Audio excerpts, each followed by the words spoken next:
बिस्मिल्लाहिर्रहमानिर्रहीम। अस्सलाम वालेकुम नाज़रीन, आप यूट्यूब चैनल देख रहे हैं। मैं इमरान खान हूँ।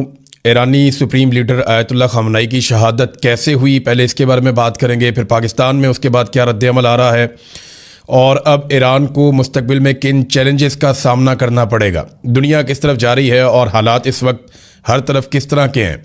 लेकिन सबसे पहले जो बड़ी खबर है कि ये वाक़या हुआ कैसे, इसके बारे में आहिस्ता आहिस्ता अमेरिकन मीडिया बता रहा है।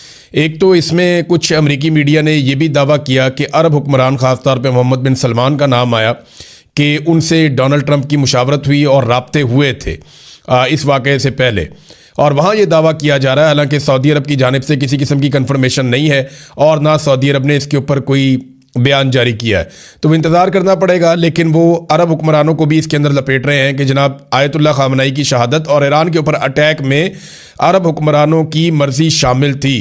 जबकि कुछ अर्सा पहले हमने ये खबर भी दी थी और सऊदी अरब में और अरब ममालिक के जो अखबारात हैं उनके अंदर ये छपा भी था कि सऊदी अरब ने अमेरिका को ईरान पर हमले के लिए अपनी एयर स्पेस देने से मना किया था। बहरहाल ये जो खबर आई है, न्यूयॉर्क टाइम ने ये इंकशाफ किया है कि आयतुल्ला ख़ामनेई को कैसे शहीद किया गया। न्यूयॉर्क टाइम्स के मुताबिक CIA कई महीने से आयतुल्ला ख़ामनेई की जासूसी कर रही थी। CIA को ये इंटेलिजेंस मिल चुकी थी कि हफ्ते की सुबह आयतुल्ला ख़ामनेई आला ईरानी ओहदेदारान के साथ एक अहम मीटिंग करने जा रहे हैं। CIA ने अपनी इंटेलिजेंस, जिसमें आयतुल्ला ख़ामनेई की लोकेशन के बारे में दुरुस्तगी पाई जाती थी कि जनाब ये मालूमात बिल्कुल ठीक है, इसराइल के साथ शेयर की। पहले इसराइल और अमेरिका का इरादा था कि रात के वक्त हमला किया जाए, लेकिन हफ्ते की सुबह मीटिंग की इतला मिलने पर दोनों ने दिन के वक्त हमले का वक्त एडजस्ट कर लिया। ईरान भी सुबह के वक्त हमले का सोच नहीं रहा था।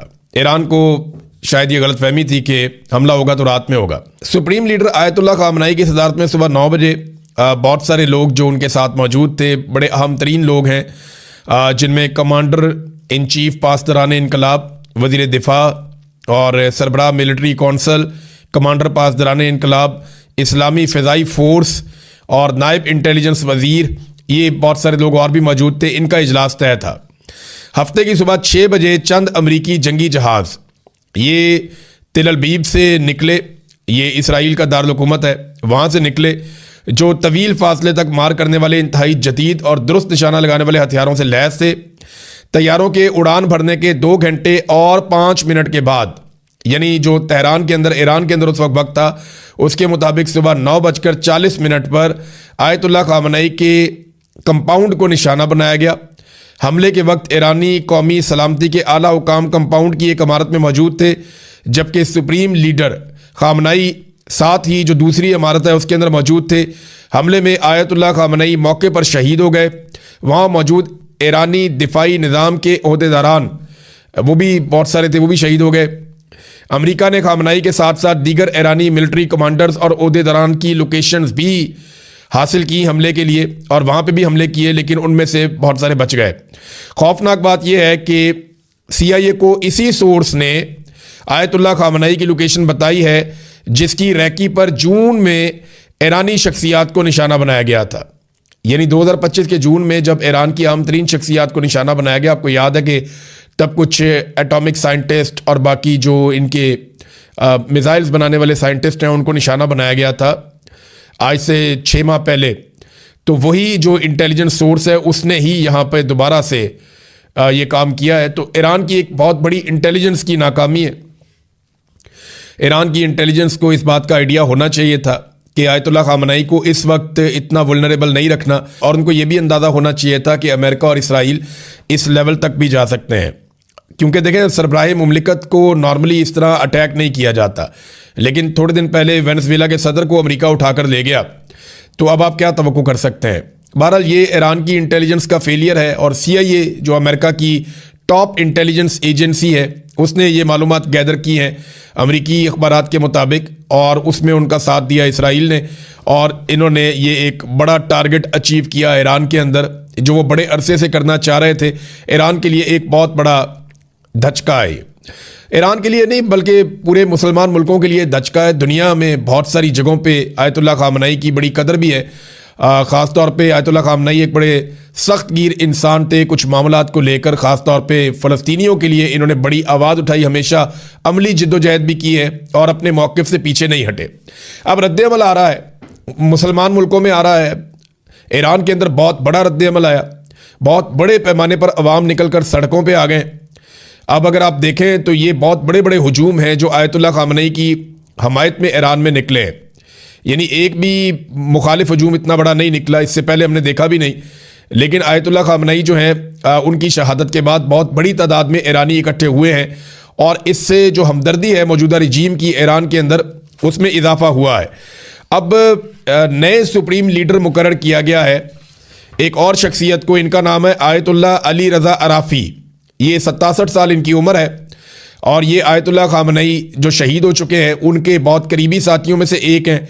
और अब 3 मेन लोग हैं। अच्छा, ये अबूरी तौर पे है, ये कंफर्मेशन नहीं है, अबूरी तौर पे ये नए सुप्रीम लीडर रहेंगे आयतुल्लाह अली रज़ा अराफ़ी। और 3 लोग इस वक्त मुल्क के अहम तरीन फैसले करेंगे, एक चीफ जस्टिस, एक सदर और एक आयतुल्लाह अली रज़ा अराफ़ी जो सुप्रीम लीडर हैं। और इन्हें अबूरी मुद्दत के लिए वहाँ पे सुप्रीम लीडर का ओहदा दिया गया ईरान में और ये फैसला हो चुका है। अब बहुत बड़े बड़े चैलेंजेस हैं ईरान में, लेकिन पहले पाकिस्तान में आ जाते हैं। पाकिस्तान के तकरीबन तमाम बड़े शहरों में एहतजाज शुरू हो गया इस वाक़े के बाद, ख़ास तौर पे इस्लामाबाद में, कराची में, लाहौर में, पेशावर में, कोयटा में, तमाम जो दारुल हुकूमत है वहाँ पे, और गिलगित बल्तिस्तान में ये बड़ा शदीद एहतजाज हुआ है। पाकिस्तानियों में बहुत सख्त रद्द-ए-अमल दिया है। गिलगित बल्तिस्तान में अक़वाम मुत्तहिदा का दफ्तर जो है उसे आग लगा दी गई। मुज़ाहिरीन की जानिब से ये इत्तला आ रही है कि अक़वाम मुत्तहिदा के दफ्तर को गिलगित बल्तिस्तान में आग लगा दी गई है। अभी तक जो नुकसानात हैं उनका पता नहीं चला। ये ज़रूर हुआ कि वहाँ पे सिक्योरिटी फोर्सेस की फायरिंग से अब तक की इत्तला के मुताबिक 7 से 8 अफराद के शहीद होने की इत्तला मिल रही है कि 7 से 8 अफराद जो मुज़ाहिरीन वहाँ पे थे उन पे गोली चलाई है सिक्योरिटी फोर्सेस ने, बहुत सारे ज़ख्मी हो गए हैं और 7-8 लोग जो हैं वो जाँ बहक हो गए हैं। ये वाक़या हुआ गिलगित बल्तिस्तान में। कराची में एक इंतहाई अफसोसनाक वाक़या हुआ, मुज़ाहिरीन एहतजाज कर रहे थे और ये मुज़ाहिरीन कराची कौंसलेट की तरफ गए और वहाँ पे फिर फायरिंग हुई है। कुछ सोर्सेज ये कह रहे हैं कि ये फायरिंग जो है अमरीकी मरीन से की है जो वहाँ पे कौंसलेट में मौजूद थे, और कुछ सोर्सेज ये कह रहे हैं कि कराची की सिक्योरिटी फोर्सेज जो है पुलिस वगैरह उन्होंने ये फायरिंग की है। अभी तक इस पर कोई सरकारी कंफर्मेशन नहीं आई, लेकिन अब तक की इत्तला के मुताबिक 10 लोग कराची वाले इंसिडेंट में जो मुजाहरा करने के लिए गए थे वो जाँ बहक हो गए हैं और बहुत सारे लोग ज़ख्मी हैं। ये इत्तलात कराची से आई हैं। इस्लामाबाद में स्ट्रेट फायरिंग की गई है, शेलिंग की गई है मुजाहिरीन के ऊपर। मुजाहिरीन वहाँ पे एहतजाज कर रहे थे। मुजाहिरीन में और मोहसिन नकवी में तय पाया था कि एक लिमिट से आगे नहीं जाएंगे, लेकिन अमरीकी एम्बेसी के बाहर वो एहतजाज करना चाह रहे थे। वहाँ पे भी फायरिंग की रिपोर्ट हुई है और बहुत सारे लोग ज़ख्मी हुए हैं। अभी तक इस्लामाबाद से कन्फर्मेशन नहीं आ रही, लेकिन पाकिस्तान में अब तक की इत्तलात के मुताबिक भी